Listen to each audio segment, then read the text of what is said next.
इस मूवी को एक्सप्लेन करने से पहले मैं आपको बता दूं कि अगर आपने एवेंजर्स 2 एज ऑफ अल्ट्रॉन से पहले की सारी मूवीज के एक्सप्लेनेशन नहीं देखे हैं तो आप डिस्क्रिप्शन में MCU ऑल मूवीज एक्सप्लेनेशन नाम की प्लेलिस्ट पर जाकर पहले उन्हें देख लीजिए, क्योंकि अगर आपने वो नहीं देखे तो आपको ये मूवी नहीं समझ में आने वाली। और अगर आपने एवेंजर्स 2 मूवी नहीं समझी तो मार्वल की आने वाली सभी मूवीज आपको नहीं समझ में आएगी। इसीलिए आप पहले उन्हें देख लीजिए, फिर इस वीडियो को देख लीजिएगा। और अगर आपने देख लिया है तो चलिए स्टोरी की तरफ बढ़ते हैं। इस स्टोरी की शुरुआत 2014 में होती है, जहां पर कैप्टन अमेरिका और निक फ्यूरी ने मिलकर शील्ड और हाइड्रा को पूरी तरह से खत्म कर दिया था। पर दुनिया के बहुत सारे कोनों में हाइड्रा के बहुत सारे लोग अभी भी सरवाइव थे जो एक नई हाइड्रा को जन्म दे रहे थे। इसीलिए कैप्टन अमेरिका और निक फ्यूरी मिलकर इन हाइड्रा के कैंप्स पर हमला करते थे। अब वक्त आ चुका है 2015 का, जहां पर एवेंजर्स भी अब कैप्टन अमेरिका के साथ मिलकर हाइड्रा के उन बच्चे कुचे अड्डों पर हमला कर रहे हैं। दूसरी तरफ सोकोविया नाम के देश में बैरन स्ट्रकर नाम का आदमी, जिसे हमने captain America the winter soldier के अंत में देखा था, वो लोकी के सेप्टर से बहुत सारे हथियार बना लेता है। साथ ही वो उस सेप्टर से इंसानों पर भी एक्सपेरिमेंट करता है, पर उसके एक्सपेरिमेंट बहुत लोगों पर फेल हो जाते हैं और उनकी मौत हो जाती है। और इस एक्सपेरिमेंट को सिर्फ 2 लोग सर्वाइव करते हैं, जिनके नाम है वांडा मैक्सिमॉफ और पिएट्रो मैक्सिमॉफ। लेकिन इससे पहले एवेंजर्स को इसकी खबर मिल जाती है और वो हाइड्रा के इस बेस पर हमला कर देते हैं। यहाँ पर उनकी मुलाकात स्ट्रकर की सेना के साथ साथ पिएट्रो और वांडा से भी होती है, लेकिन ये लोग उस सेना पर भारी पड़ते हैं और अब टोनी उस सेप्टर को यहाँ से ले जाने आता है। लेकिन तभी वांडा टोनी के मन में झांक कर देखती है कि आखिर उसका सबसे बड़ा डर क्या है। ये वही डर है जिसकी वजह से 2013 में आयरन मैन कभी ढंग से सो नहीं पा रहा था और उसे हाइपरटेंशन के दौरे पड़ रहे थे। और वांडा देखती है कि टोनी का सबसे बड़ा डर है कि एक दिन एलियंस इस धरती पर जरूर आएंगे और उनकी वजह से एवेंजर्स के साथ साथ इस दुनिया का भी खात्मा हो जाएगा। और वांडा और पिएट्रो टोनी को वो सेप्टर ले जाने देते हैं ताकि वो सेप्टर टोनी को बर्बाद कर दे। और अब टोनी उस सेप्टर को लेकर एवेंजर्स के साथ उनके हेडक्वार्टर्स चला जाता है, जहाँ पर उनकी मुलाकात मारिया हिल से होती है, जो कि कभी शील्ड के लिए काम करती थी पर अब वो टोनी के लिए काम करती है। यहाँ पर वो कैप्टन अमेरिका और एवेंजर्स को बताती है कि वांडा और पिएट्रो मैक्सिमॉफ सोकोविया के रहने वाले हैं और कभी उनके घर पर टार्क इंडस्ट्रीज की एक मिसाइल गिरी थी, जिसकी वजह से उनके माता पिता की मृत्यु हो गई थी और जिसका जिम्मेदार वो सिर्फ और सिर्फ टोनी स्टार्क को ठहराते हैं। और अब टोनी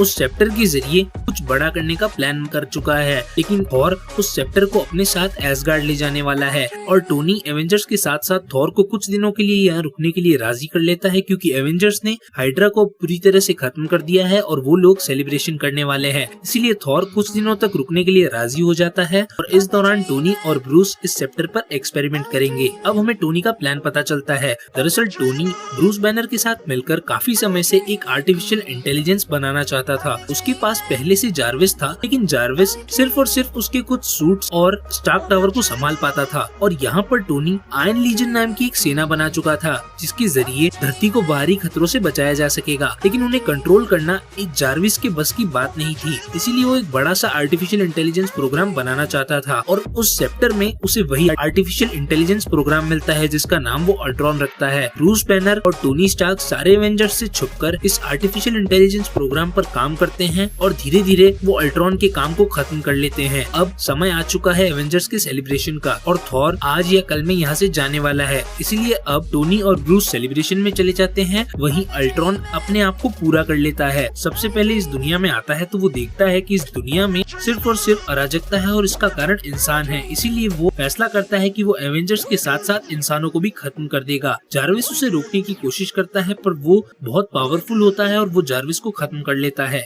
साथ ही वो अपने आप को उन आयरन लीजन नाम की सेना में अपलोड कर देता है और इंटरनेट पे भी अपलोड कर देता है, जिससे अल्ट्रॉन का अंत कभी ना हो सके। और अब अल्ट्रॉन एवेंजर्स की पार्टी में हमला कर देता है, जहां पर एवेंजर्स उन आयरन लीजन के रोबोट्स को किसी तरह हरा देते हैं, लेकिन उनमें से कुछ रोबोट्स उस सेप्टर को लेकर यहाँ से चले जाते हैं। और अब हमें पता चलता है कि अल्ट्रॉन सोकोविया में जाकर छुपा हुआ है, जहाँ से एवेंजर्स ने उस सेप्टर को चुराया था। यहाँ पर उसकी मुलाकात वांडा और पिएट्रो मैक्सिमॉफ से होती है। यहाँ पर वो इन लोगों को अपने साथ काम करने के लिए राजी कर लेता है, क्योंकि वो जानता है उसे एवेंजर्स से लड़ने के लिए एक शक्तिशाली सेना बनानी होगी।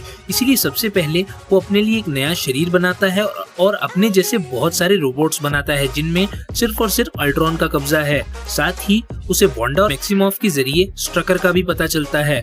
यहाँ से अल्ट्रॉन स्ट्रकर के पास जाता है और उससे वाइब्रेनियम का पता पूछता है, क्योंकि वो जानता है कि इस धरती पर सबसे मजबूत तत्व अगर कोई है तो वो है वाइब्रेनियम, जिसके जरिए कैप्टन अमेरिका की ढाल बनाई गई थी। और उसे स्ट्रकर के जरिए पता चलता है कि उलिसिस क्लॉ नाम के एक आदमी के पास बहुत सारा वाइब्रेनियम है, इसीलिए वो स्ट्रकर को मारकर उसकी फोटो एवेंजर्स को मेल कर देता है। दूसरी तरफ एवेंजर्स में सारे लोग टोनी और ब्रूस से नाराज हैं, क्योंकि उन्होंने एवेंजर्स से छुपकर अल्ट्रॉन को बनाया और ये हाइड्रा और शील्ड का तरीका है, न कि एवेंजर्स का। और जब उन्हें पता चलता है कि अल्ट्रॉन अपनी एक सेना बनाने के लिए वाइब्रेनियम को चोरी करने वाला है, तो एवेंजर्स उसी ठिकाने पर पहुंच जाते हैं जहां पर उलिसिस क्लॉ रहता है। और अब दूसरी तरफ अल्ट्रॉन जो उलिसिस क्लॉ तक पहुंच चुका है और अब उसे पैसा देकर वाइब्रेनियम यहाँ से ले जाने लगता है। लेकिन तभी यहाँ पर एंट्री होती है एवेंजर्स की।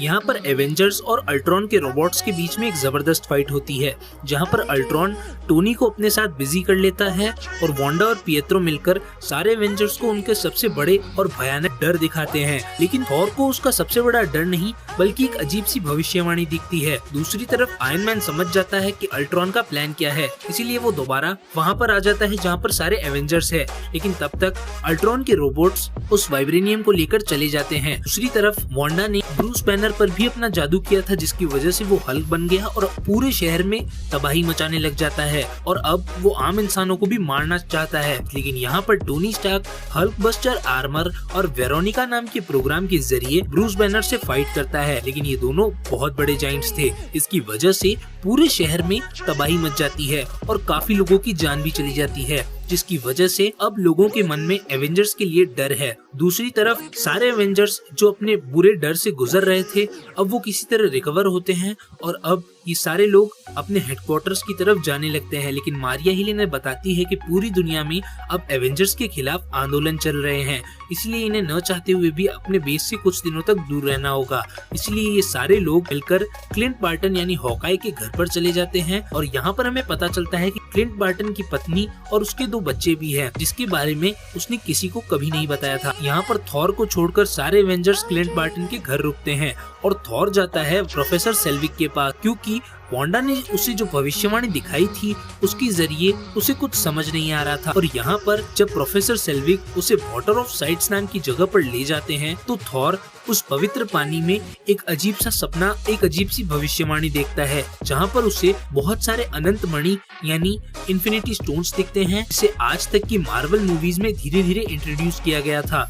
दूसरी तरफ अल्ट्रॉन, जिस पर एवेंजर्स और इस दुनिया को खत्म करने का भूत सवार था, वो अब न्यूक्लियर वेपन्स के जरिए इस दुनिया को बर्बाद करना चाहता था। लेकिन जब भी वो न्यूक्लियर वेपन्स के कोड को हैक करने की कोशिश करता, एक अनजान सा प्रोग्राम उसे बार बार रोक देता और अब वो परेशान होकर नया प्लान चूज करता है, जिसमें वो साउथ कोरिया जाता है और अपने लिए एक नई बॉडी बनाने के लिए डॉक्टर चो को अपने वश में कर लेता है। और क्योंकि उसके पास वाइब्रेनियम है, तो वो डॉक्टर चो की टेक्नोलॉजी से वाइब्रेनियम और मांसपेशियों का एक खतरनाक शरीर बनाता है। साथ ही वो स्पेक्टर में लगे हुए माइंड स्टोन को भी निकालकर उस बॉडी में डाल देता है, जिससे अल्ट्रॉन इंसानों से भी बढ़कर एक शरीर बना लेगा और अब वो अपने आप को उस बॉडी में अपलोड करने लग जाता है। लेकिन वांडा और पिएत्रो को उसके प्लान पर शक हो जाता है और वांडा उसके दिमाग को पढ़ लेती है, जहाँ पर उसे अपनी पूरी दुनिया की बर्बादी देखने को मिलती है, यानी उन दोनों का भी अंत होगा। लेकिन वो दोनों सिर्फ टोनी स्टार्क को खत्म करना चाहते थे, इसलिए वांडा डॉक्टर चो को अल्ट्रॉन की कैद से आजाद कर देती है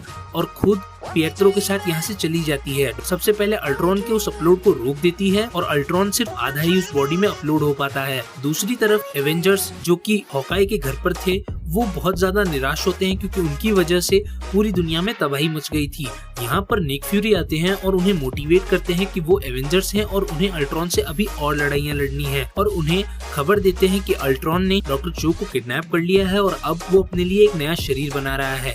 इसलिए ये सारे एवेंजर्स मिलकर अल्ट्रॉन को रोकने जाते हैं। और जब कैप्टन अमेरिका उस लैब में पहुंचते हैं, तो उन्हें पता चलता है कि अल्ट्रॉन यहाँ से सारा सामान लेकर अपने नए बेस पर जा रहा है और उसने डॉक्टर चो को भी घायल कर दिया है। इसलिए सारे एवेंजर्स मिलकर अल्ट्रॉन को रोकने की कोशिश करते हैं। लेकिन अल्ट्रॉन के रोबोट्स बहुत पावरफुल होते हैं और यहाँ पर वो एवेंजर्स को उलझाने की कोशिश करते हैं। लेकिन यहाँ पर एवेंजर्स की मदद करते हैं वांडा और पिएत्रो, और इस बीच ब्लैक विडो और हॉकाई मिलकर किसी तरह से उस बॉडी को अल्ट्रॉन के हाथों से छीन छीन लेते हैं जिसमें उसका कुछ अंश अपलोड हो चुका था, लेकिन वो किसी तरह ब्लैक विडो को अपने साथ ले जाते हैं और उस वक्त क्योंकि वो बॉडी ज्यादा इम्पोर्टेंट थी, हॉकाई को न चाहते हुए भी वहाँ से जाना पड़ा। ये बॉडी लेकर एवेंजर्स अपने हेडक्वार्टर्स आ जाते हैं जहाँ पर वो टोनी और ब्रूस को इस बॉडी को बर्बाद करने के लिए कहते हैं, लेकिन टोनी का प्लान थोड़ा अलग था और यहाँ पर वो ब्रूस को बताता है कि जार्विस बर्बाद नहीं हुआ बल्कि वो अभी भी जिंदा है। दरअसल जब अल्ट्रॉन ने जार्विस को मारने की कोशिश की तो वो इंटरनेट के जरिए किसी तरह परमाणु कोड्स तक पहुंचकर उसकी रक्षा कर रहा था, क्योंकि जार्विस अल्ट्रॉन से समझदार था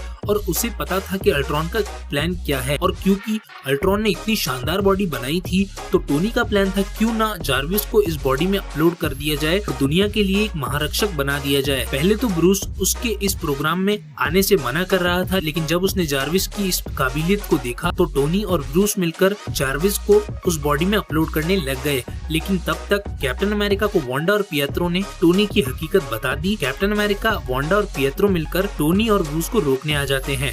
यहाँ पर एवेंजर्स में जंग छिड़ जाती है और अब वो प्रोग्राम रुक जाता है, लेकिन तभी यहाँ एंट्री होती है थॉर की और वो अपनी बिजली की शक्ति से उस नई बॉडी को चार्ज कर देता है। और अब यहाँ जन्म होता है एक एंड्रॉइड का जिसका नाम होता है विजन। ये बहुत ज्यादा पावरफुल था, लेकिन एवेंजर्स को अभी भी उस पर शक था कि वो अल्ट्रॉन का अंश है, लेकिन वो अपनी वफादारी साबित करता है थॉर का हैमर उठाकर, क्योंकि थॉर का हैमर एक वर्दी इंसान उठा सकता था और विजन ने सबके सामने उसे उठाया क्योंकि उसके अंदर माइंड स्टोन है और वो एक अच्छा एंड्रॉइड रोबोट है जो कि अल्ट्रॉन को मारने में एवेंजर्स की मदद करेगा। साथ ही थॉर ने विजन को इसलिए जिंदा किया क्योंकि उसे भविष्यवाणी में विजन के सर पर लगा माइंड स्टोन दिखा था। और अब विजन, वांडा और पिएत्रो की मदद से सारे एवेंजर्स मिलकर दोबारा अल्ट्रॉन को रोकने के लिए रवाना हो जाते हैं।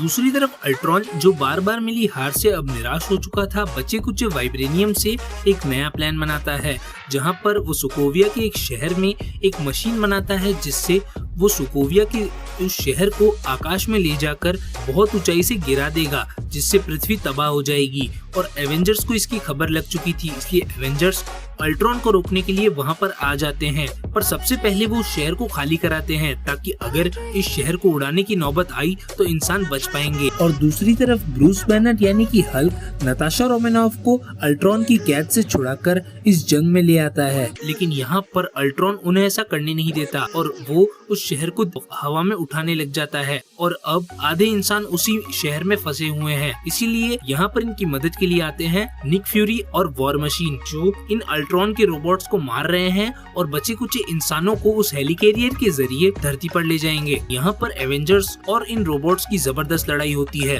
और अब एवेंजर्स मिलकर अल्ट्रॉन को उस मशीन से दूर कर देते हैं जिसके जरिए वो इस शहर को दोबारा गिराने वाला था, लेकिन अल्ट्रॉन अपनी पूरी सेना लेकर एवेंजर्स के सामने आ जाता है। अब एक तरफ एवेंजर्स और दूसरी तरफ अल्ट्रॉन की सेना है जहां पर इनकी एक जबरदस्त फाइट होती है और इस फाइट में एवेंजर्स बिखर जाते हैं। साथ ही लोगों को बचाते वक्त वांडा का भाई पिएत्रो अल्ट्रॉन के एक सिपाही द्वारा मारा जाता है और अब हल्क इस सब लड़ाई से परेशान होकर जेट में चला जाता है जिसमें अल्ट्रॉन का एक रोबोट था और वो उसे बाहर फेंक देता है और वांडा उस रोबोट को मारकर अपने भाई की मौत का बदला ले लेती है। और अब ये शहर आकाश में उड़ चुका है और एक बचा हुआ रोबोट किसी तरह उस मशीन को बंद कर देता है जिससे ये शहर बहुत तेजी से नीचे आता है। इसलिए थॉर और आयरन मैन मिलकर इस शहर को हवा में ही बर्बाद कर देते हैं, लेकिन फिर भी इस शहर के कुछ टुकड़े धरती पर गिरते हैं जिससे वहाँ पर लोगों की मौत होती है, लेकिन फिर भी धरती बच जाती है। और अब एक आखिरी बचा हुआ रोबोट किसी तरह अपने आप को इंटरनेट में अपलोड करने के लिए यहाँ से निकलने की कोशिश करता है, पर विजन उसे बर्बाद कर देता है। और हल्क जो उस जेट में बैठकर कहीं जा रहा था